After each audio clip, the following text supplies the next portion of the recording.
Hey guys, it's Warren Nash here, and today we're making a traditional Irish recipe for soda bread. This is a great alternative to yeast-based breads because there's no proving time required, which means it's really quick to prepare.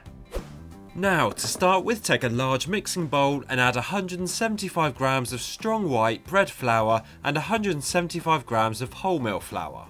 Then add 1 teaspoon of bicarbonate of soda and briefly mix together using a wooden spoon.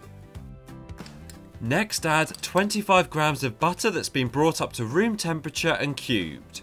Then, using your fingertips, work the butter into the flour until you form a consistency like fine breadcrumbs. Then make a well in the middle of the dry ingredients and pour in 250 milliliters of buttermilk. Again, briefly mix these ingredients together using a wooden spoon, then add 2 tablespoons of treacle to the bowl. Now take your wooden spoon again and briefly mix once again. Then dive in with clean hands.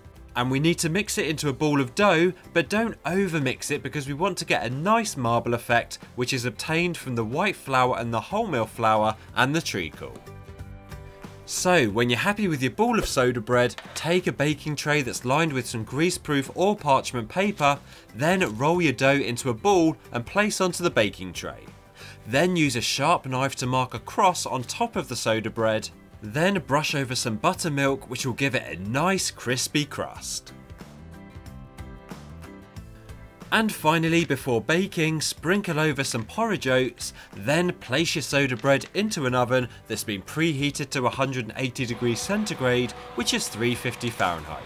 Then leave your soda bread to bake for about 35 minutes until it's risen and cooked through. Then simply remove the loaf from the oven and leave to cool. And that is how to make this delicious Irish soda bread in just a few simple steps without any of the fuss.